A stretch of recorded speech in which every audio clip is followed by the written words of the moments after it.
Hi friends, welcome back to my channel. இன்றைக்கி நம்ம பார்க்க போகிறது ஆட்டுக்கால் பாயா. இந்த ரெசிபி ரோட்டு கடையில் சில ஹோட்டல்ஸில் எப்படி செய்கிறாங்கங்கிறது தான் பார்க்க போகிறோம். இது ரொம்ப நல்லாயிருக்கும். வாங்க எப்படி செய்கிறதுன்னு பார்க்கலாம். இதுக்கு வந்துட்டு ஒரு ஆட்டுக்கால் வாங்கியிருக்கேன். சில இடத்துல வந்துட்டு இந்த மாதிரி தான் வாட்டி கொடுப்பாங்க. நம்ம இதை இப்படியே செஞ்சோம் அப்படின்னா நமக்கு வந்துட்டு பாயாவோ இல்லை சூப்போ கசப்பு தட்டிரும்.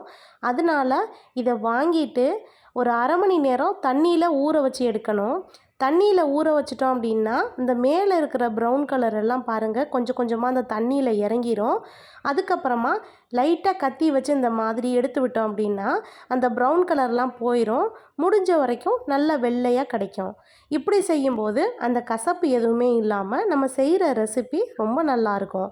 இப்போ எல்லாத்தையும் முடிஞ்ச அளவுக்கு க்ளீன் பண்ணி எடுத்துக்கிட்டேன். நல்லா க்ளீன் பண்ணதுக்கப்புறமா இதை நல்லா வேக வைக்கணுங்க.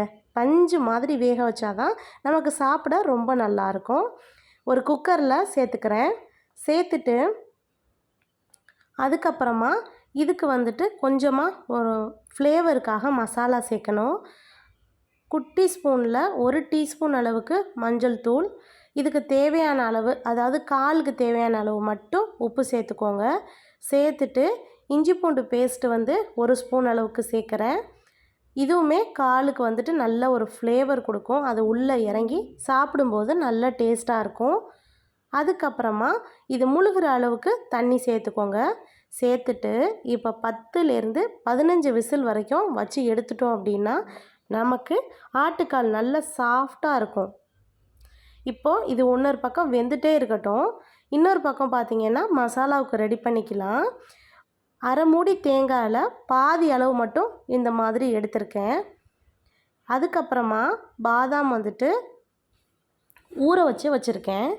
இதெல்லாம் தான் இந்த ஆட்டுக்கால் பாயாவுக்கு நல்ல ஒரு ரிச் ஃப்ளேவர் கொடுக்கும்.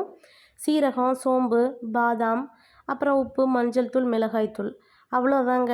இதுக்கு ரொம்ப ரொம்ப ஜாமான் அப்படின்னு எதுவுமே தேவைப்படாது. வீட்டில் இருக்கிறத மட்டும் வச்சு நம்ம செஞ்சிடலாம். அதுக்கப்புறமா இந்த பாதாம் தோல் உரித்து சேர்த்துக்கணும். ஒரு 12 பாதாம் சேர்த்துருக்கிறேன். அரை மூடி தேங்காயில் பாதி அளவு மட்டும் தேங்காய் சேர்த்துருக்கேன். இதை நல்லா மையாட்டம் தண்ணி ஊற்றி அரைச்சி எடுத்துக்கணும். ஒரு டீஸ்பூன் அளவுக்கு சீரகம், அரை டீஸ்பூன் அளவுக்கு சோம்பு அதிகமாக சேர்த்துடாதீங்க. ஒரு வாசனைக்காக கொஞ்சமாக சேர்த்துக்கலாம். சேர்த்துட்டு இப்போ நல்லா மையாட்டம் அரைச்சிக்கலாம். பாருங்கள், இந்த அளவுக்கு நம்ம அரைச்சி எடுக்கணும்.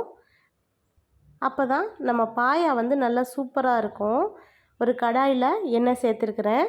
சேர்த்துட்டு வாசனைக்காக சின்ன அளவு பட்டையும் 2 ஏலக்காவும் சேர்த்துருக்கேன். அது பொரிஞ்சதோட ஒரு பெரிய வெங்காயத்தை நல்ல பொடி பொடியாக கட் பண்ணி வச்சுருக்கிறேன். அதையும் இதில் சேர்த்துக்கலாம். சேர்த்துட்டு இப்போ வெங்காயம் நல்லா சாஃப்ட் ஆகிற அளவு வரைக்கும் வதக்கி எடுக்கணும். இந்த வெங்காயம் வதங்கினதுக்கப்புறமா அடுத்தடுத்து நம்ம மசாலா சேர்க்கலாம். இப்போ பாருங்கள், வெங்காயம் நல்லா சாஃப்ட் ஆயிடுச்சு. அடுத்து நம்ம தக்காளி, பெரிய தக்காளி 2 தக்காளி நறுக்கியிருக்கேன். ஒரு பச்சை மிளகாய், இதையும் நல்லா சேர்த்துட்டு வதக்கி எடுத்துக்கலாம்.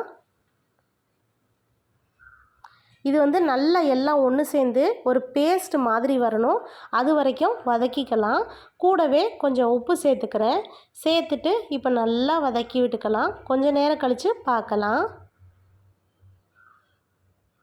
இப்போ பாருங்கள், முன்னை விட தக்காளி நல்லா சாஃப்டாகி வந்துருச்சு. நம்ம மசாலா சேர்க்கலாம். 1 ஸ்பூன்லேருந்து 1.5 ஸ்பூன் வரைக்கும் மிளகாய்த்தூள் சேர்த்துக்கோங்க. சேர்த்துட்டு ஒரு 1/4 ஸ்பூன் அளவுக்கு மஞ்சள் தூள் சேர்த்துக்கோங்க. சேர்த்துட்டு இதை இப்போ நல்லா அந்த எண்ணெயிலே வதக்கணும். அப்போ தான் நமக்கு பாயாவுக்கு ஒரு நல்ல கலர் கிடைக்கும். இப்போ பாருங்கள், நல்லா வதங்கிருச்சு. வதங்கினதுக்கப்புறமா இஞ்சி பூண்டு பேஸ்ட்டு சேர்க்கலாம். அதாவது முன்னாடி நம்ம காலுக்கு கொஞ்சம் இஞ்சி பூண்டு பேஸ்ட்டு சேர்த்துட்டோம். இப்போ பாயாவுக்கு சேர்க்குறோம். 1 ஸ்பூன்லேருந்து 1.5 ஸ்பூன் வரைக்கும் சேர்த்துக்கலாம். சேர்த்துட்டு இதையும் நல்லா வதக்கி எடுத்துக்கலாம். இப்போ நல்லா அந்த பச்சை வாசம் போனதுக்கப்புறமா நம்ம ரெடி பண்ணி வச்சுருக்கிற அந்த தேங்காய் பேஸ்ட் இருக்குல்ல, அதை வந்து இதில் சேர்க்கணும். இப்போ நல்லா மேலே எண்ணெய் மிதந்து வருது. இந்த ஸ்டேஜில் நம்ம வந்துட்டு இந்த தேங்காய் பேஸ்ட்டை சேர்த்துக்கலாம். சேர்த்து இதை வதக்குங்க. ஒரு நிமிஷம் வதக்குனா போதும். அதோட எண்ணெயெல்லாம் நல்லா மேலே தெரிஞ்சு வரும். அந்த ஸ்டேஜில் வந்துட்டு நம்ம தண்ணியை சேர்த்துக்கலாம். இது செய்யும்போது லோ ஃப்ளேமில் வச்சு செய்யுங்க. ஏன்னா சீக்கிரமாக அடிப்பிடிக்கும் தேங்காய் பாதாம்ங்கிறதுனால. லோ ஃப்ளேமில் வச்சு நல்லா பெரட்டி விட்டுட்டு, இப்போ பாருங்கள் எண்ணெய் நல்லா மேலே திரிஞ்சு வர ஸ்டேஜில் நம்ம தண்ணி சேர்த்துக்கலாம்.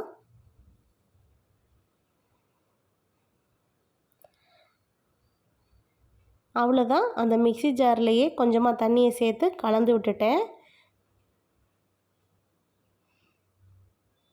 நல்லா கலந்து விட்டதுக்கப்புறமா கொதி வரட்டும்.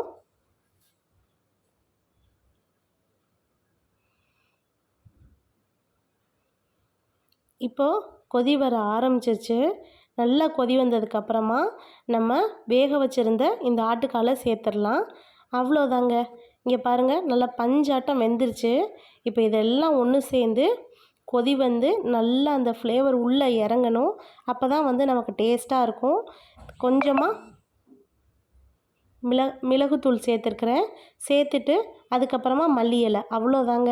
ரொம்ப ரொம்ப சிம்பிள். இடியப்பம், ஆப்பம், பரோட்டா இது எல்லாத்துக்கும் ரொம்பவே டேஸ்ட்டாக இருக்கும். கண்டிப்பாக நீங்களும் உங்கள் வீட்டில் இதை ட்ரை பண்ணி பாருங்கள். இந்த வீடியோ உங்கள் எல்லாருக்கும் ரொம்ப பிடிச்சிருக்கும் அப்படின்னு நினைக்கிறேன். பாருங்கள் இப்போ எல்லாம் ஒன்று சேர்ந்து வந்துடுச்சு. அந்த எண்ணெய் மேலே தெரிஞ்சோடனே நம்ம ஸ்டவ் ஆஃப் பண்ணிக்க வேண்டியதான். அவ்வளோதான். கண்டிப்பாக இதை உங்கள் வீட்டில் ட்ரை பண்ணி பார்த்துட்டு இது எப்படி இருக்குங்கிறத மறக்காமல் கமெண்ட் செக்ஷனில் சொல்லுங்கள். இது வந்துட்டு நம்ம வெள்ளை கலர்லேயும் இந்த மாதிரி ஆட்டுக்கால் பாயா செய்யலாம். இன்றைக்கி தோசை தான் வந்துட்டு நான் ரெடி பண்ணியிருக்கேன். தோசைக்கு வந்துட்டு ஆட்டுக்கால் பாயா. பாருங்கள் நல்லா பஞ்சு மாதிரி வெந்துருச்சுல்ல. இப்போ என்னோடய பொண்ணுகிட்ட கேட்கலாம் எப்படி இருக்குன்னு.